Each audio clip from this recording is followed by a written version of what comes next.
In Los Angeles, the tension inside Forrester Creations has reached a new boiling point, and this time the explosion is one Ridge Forrester never saw coming. Because after years of commanding the boardroom like a king on his throne, he's about to learn that his crown can be snatched from his head in one swift, devastating moment by the very people he believed would always stand behind him, beginning with Steffy, his brilliant but fiercely independent daughter, and ending with Eric, the patriarch, whose name Ridge seems to have forgotten is carved permanently into the foundation of every brick and every dream that built the company he's been treating like a personal playground. It begins when Steffi arrives back from Europe with a fire in her eyes. A fire that was ignited not just by business ambition, but by a terrifying awareness that her father is no longer acting as the responsible, visionary leader Forrester Creations needs. Because while Ridge has always walked the delicate line between passion and ego, lately his decisions are leaning dangerously toward the latter, placing the company's legacy at risk, while he chases his latest obsession with creative control. Alienating designers, dismissing valid concerns, and bulldozing anyone who stands in his path, including Steffi herself, who has had enough of being ignored, patronized, and talked over by the man who once taught her to never back down from a challenge. Steffi steps into Eric's office late one evening, closing the door tightly behind her, the weight of years of loyalty pressing on her shoulders as she confesses that the Ridge who once helped build Forrester into a global powerhouse has been replaced by someone almost reckless, consumed with personal vendettas, blind to the damage he's inflicting with every arrogant choice he makes. And though Eric's heart aches to hear his granddaughter speak such harsh truths about his son, he cannot deny that he has seen it too in Ridge's eyes. An unsettling shift that started the moment Ridge became convinced he was the only Forrester with the right to lead. Eric himself is no longer willing to sit quietly on the sidelines watching his legacy spiral out of control, while Ridge sidelines him, treating him like a relic instead of the legend he is, stubbornly refusing to acknowledge that Eric's wisdom and experience matter now more than ever. When Steffi boldly declares that Ridge needs to be removed as CEO before he drives Forrester into an irreversible downward spiral, Eric feels a surge of both pride and dread. Proud that Steffi has the strength to protect the company's future, and devastated that the enemy they must take down is family.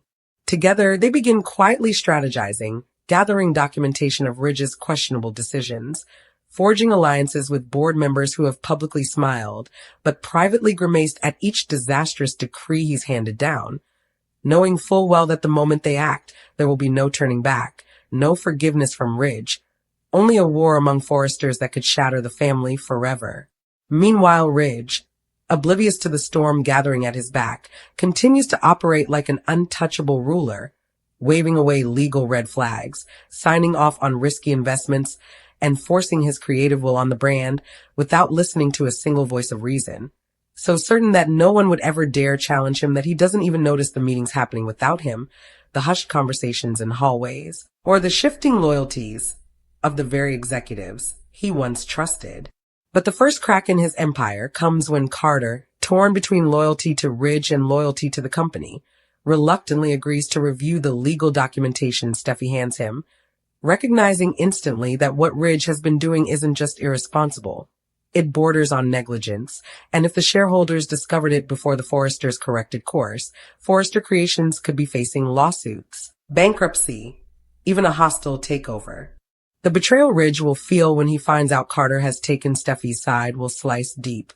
But Carter is willing to face that fallout because his moral compass won't allow him to stand silent while Ridge jeopardizes every employee's future.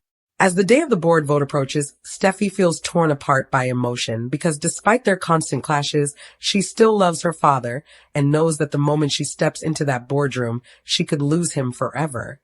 But she also remembers every sacrifice made by her mother Taylor, by her brother Thomas, by herself, and she refuses to let those sacrifices be erased by Ridge's ego. When Eric stands before the board, cane in hand but voice strong, and announces that Ridge has forgotten the meaning of leadership and the responsibility behind carrying the Forrester name, gasps ripple through the room, and Ridge, stunned, tries to laugh it off as a misunderstanding, demanding that they all remember everything he has done for this company. But Steffi rises next, eyes locked on her father, voice steady despite the tears she refuses to let fall. telling him that leadership isn't measured by how loudly you shout or how many orders you give. It's measured by the respect you earn, the trust you protect, and right now Ridge has lost both. Ridge tries to turn to his wife, Brooke, expecting her unwavering support, expecting her to back him the way she always has in every war he's fought. But instead Brooke looks shattered, finally seeing the truth in the chaos he has caused, unable to save him from the consequences he brought upon himself, and her silence hits him harder than any of the accusations thrown his way.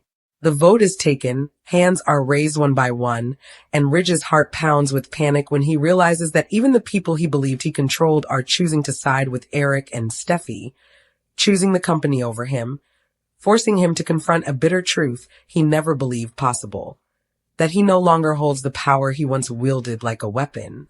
When Eric delivers the final verdict, the room feels frozen in time as he tells Ridge, with both sorrow and finality, that he is no longer the CEO of Forrester Creations, and the words slice straight through Ridge's soul, leaving him breathless, outraged, betrayed, insisting they can't do this to him, that he is the future of Forrester, not some mistake to be erased with a single vote. But Eric, eyes filled with the unshakable determination of a man reclaiming what is rightfully his, repeats the phrase Ridge will never forget, "You're not a CEO anymore." Security escorts Ridge from the room as he shouts that they will regret this, that his leadership is what made Forrester strong, that they are weak without him. And though Steffi's heart breaks watching him lose everything, she knows this was the only way to save the company she has dedicated her life to. Yet removal from power isn't the end for Ridge. It's the spark of a war unlike any the Forresters have seen before. Because Ridge refuses to bow down, refuses to let Steffi and Eric destroy the empire he believes he built with his own hands, and in his rage, he begins plotting his comeback, promising revenge on those who dared overthrow him. Now the once glorious halls of Forrester Creations are a battlefield of fractured loyalties, and every parent-child, husband-wife, brother-sister bond is tested as lines are drawn, alliances shift, and the company's future dangles by a thread held tightly between two powerful generations of Forresters, each believing they are the only ones fit to lead. The question now is whether Steffi and Eric can hold the company together long enough to rebuild what Ridge shattered, or whether Ridge will launch a strike so ruthless that not even family blood ties will stop him from burning the whole empire down just to prove that without him, there is no Forrester Creations. And while Eric stands tall in this moment, wearing the CEO title once again with pride and dignity, everyone knows time is not his ally. His health remains fragile, and the strain of this corporate coup could take a devastating toll, making Steffi fear that Ridge's downfall could end up costing them something far more precious than control of a business, the life of the man who started it all. So the city watches with bated breath, fans brace for shockwaves, and the legacy of Forrester Creations hangs in a tense and uncertain balance, because in the land of couture and betrayal, victories are temporary.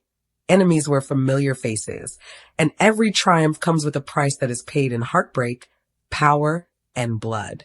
And as Ridge, fueled by fury, vows that this fight is far from over, Steffi and Eric prepare for the storm they know is coming, each silently marking the moment the Forrester family fractured.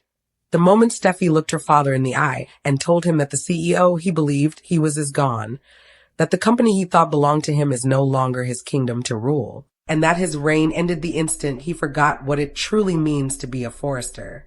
But the painful echo of Eric's words, "You're not a CEO anymore," doesn't fade when the boardroom doors slam shut behind Ridge. Instead, it becomes a weapon sharpened by humiliation, slicing deeper with every breath as Ridge storms through the Forrester corridors, his footsteps pounding like war drums against marble floors he once walked with superiority. The looks from employees sting, pity, confusion, fear. And for the first time in his life, Ridge realizes the empire he thought he controlled no longer bows to him. Because with one vote, Steffi and Eric ripped away his crown and revealed the undeniable truth that Forrester Creations is bigger than his pride. He bursts into his office, or rather, the office that used to be his, a symbol of everything he has lost, and the rage crashing through him sends papers flying, sketches tearing, memories of victory shredded underneath fury. But even as he destroys what he once treasured, the fire in his heart only burns hotter because Ridge Forrester does not accept defeat, not from strangers, and certainly not from his own family. Meanwhile, in the newly reclaimed CEO office, Eric sits silently after the votes are cast, hands trembling slightly from both age and the magnitude of the moment, staring at his reflection in the glossy table. A reflection of a man who has fought too many wars to count, yet is still willing to trade peace for protection of his legacy. Steffy enters quietly, eyes soft with concern, and though Eric offers a victorious smile, she sees the strain he carries, the guilt of dethroning his own son weighing on his chest like a burden too heavy even for a titan. She kneels beside him and promises they made the right decision, that Ridge forced their hand. But Eric whispers that right decisions can still break hearts, and family battles never end without scars. Still, Steffy's resolve hardens. She did this to save Forrester, not destroy it, and she vows to rebuild trust among the staff, stabilize the sinking ship Ridge nearly capsized, and restore confidence in the Forrester name. But what she cannot foresee is how deeply Ridge's resentment will drive him, and how quickly he will turn from wounded leader to vengeful enemy. Alone in the darkening office, Ridge pulls out his phone, typing a rapid message to someone who has always thrived in chaos, Bill Spencer. And although their history is riddled with rivalry and resentment, Ridge knows Bill's hatred for the Forresters, especially Steffy, can be harnessed as ammunition. Bill answers within seconds, a mocking grin practically visible through his words, thrilled by the scent of weakness inside Forrester Creations. Ridge doesn't beg, doesn't even explain. He simply hints that a shift of power has left openings for those hungry enough to take them, and Bill, never one to resist striking when a family is divided, declares he might just enjoy watching Forrester crumble from the inside out. But Ridge's revenge doesn't stop there, because as he leans back, eyes narrowed, he realizes he still has one weapon more powerful than corporate sabotage: Thomas. His son has always craved acknowledgement, validation, control, and Ridge knows that Thomas will blindly follow any plan that promises him the spotlight he believes he deserves. When Ridge appears at Thomas's door later that night, exhaustion etched into his face yet electricity still sparking in his voice, Thomas's shock quickly morphs into fury as he learns his father has been replaced, and that Steffy, perfect, always favored Steffy, led the attack. Rage twists his stomach. Jealousy reignites old resentment, and Ridge feeds that fire, painting Steffy as a traitor who has always believed she was better than him, who thinks she alone deserves to carry the Forrester name forward. By the time Ridge leaves, Thomas's loyalty has shifted, vengeance replacing whatever forgiveness he once tried to build with his sister, because if she wants to lead the family, she will first have to survive him. Back at the mansion, Eric tries to celebrate the victory with Donna, who holds him close, praising his strength and reminding him that his legacy is finally safe again. But as Eric lifts his glass to toast a new beginning, a sharp pain ripples through his chest, stealing his breath for one terrifying moment before fading away, leaving him pale and shaken. Donna panics, urging him to rest, to call a doctor, but Eric brushes her off, insisting he is fine, determined not to show weakness now. Not when Ridge is on the warpath, and every sign of frailty could signal to the world that this power shift is temporary. Still, the fear in Donna's eyes reveals what she already knows. Eric's body may not withstand the battle that lies ahead. Meanwhile, Steffy returns home to Finn, collapsing into his arms, trembling from the emotional wreckage of the day, finally letting her tears flow as the weight of betraying her father crashes down. Finn comforts her, reminding her that she acted to protect their children's future, to make sure the company remains stable for Kelly, Hayes, and every employee whose livelihood depends on the Forresters. But Steffy worries that protecting the company has cost her the relationship she fought so hard to rebuild with Ridge, a wound only he can choose to heal or deepen. The next morning, battle lines sharpen as Ridge walks back into Forrester Creations. Not as CEO, but as the man ready to take back everything stolen from him. Carter intercepts him, trying to explain the legal reality of the decision, but Ridge's fury erupts, accusing Carter of betrayal, of forgetting who gave him power, who trusted him, who believed in him. Carter's stern reply, that leadership isn't owed, it's earned, only fuels Ridge's rage, a reminder that respect must be kept, not demanded. Then comes Brooke, softly calling his name, hoping to reach the part of Ridge still able to see reason. But when she touches his arm, he recoils as if burned, eyes full of heartbreak and accusation, demanding why she didn't defend him, why she didn't stand and fight for the man she claims to love. Brooke, devastated, whispers that love doesn't mean enabling destruction, that she couldn't support choices hurting the family and the company. But Ridge calls it what he sees, abandonment, and walks away, leaving Brooke in tears, fearing she may have lost not just the man she loves, but the future they dreamed of.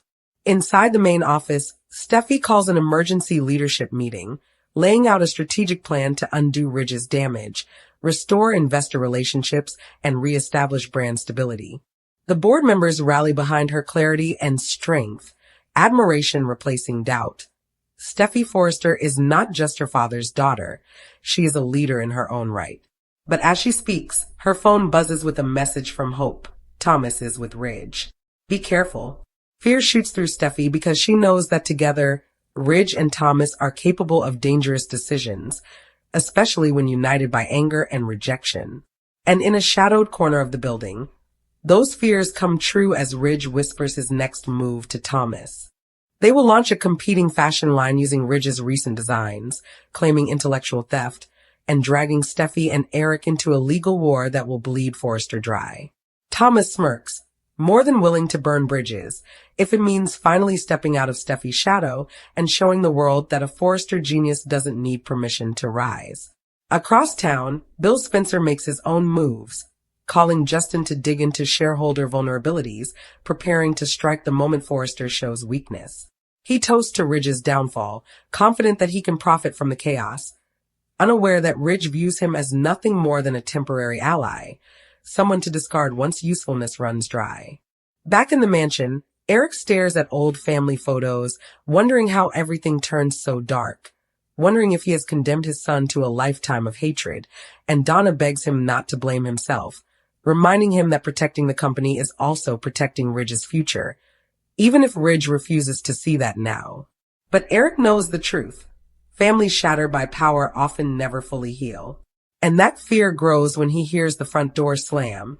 Ridge has come home, and the pain in his eyes tells Eric this confrontation cannot be avoided.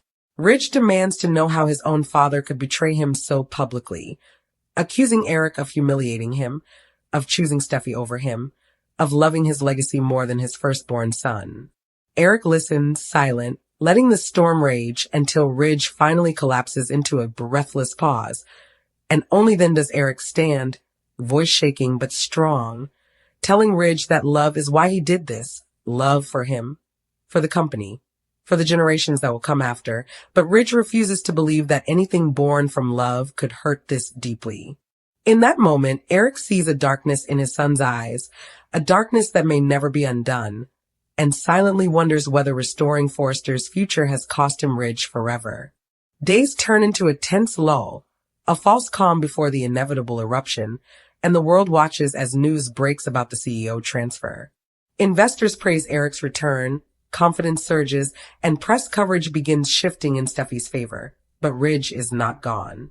He lurks in every headline questioning family unity, in every rumor hinting at legal warfare, and in every anxious look exchanged by board members who know he has resources, determination, and a legacy powerful enough to launch a corporate coup.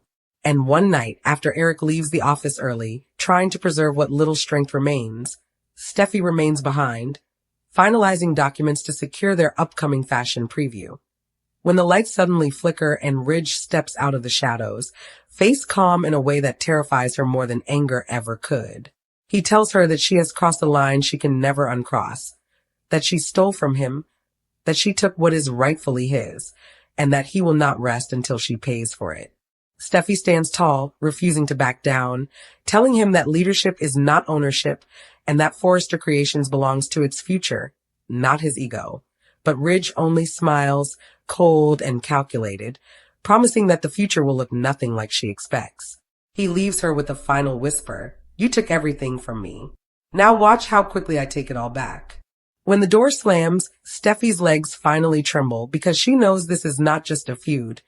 It is war, and Ridge Forrester will destroy anyone to reclaim the power he believes was born with his name. And somewhere in the dark outside, Thomas waits, ready to strike, driven by the belief that this time, the winner will not be Steffy. As Los Angeles sleeps, the battle for Forrester Creations awakens, family against family, blood against blood, a dynasty torn apart by power, pride, and a single unforgivable declaration: you're not a CEO anymore.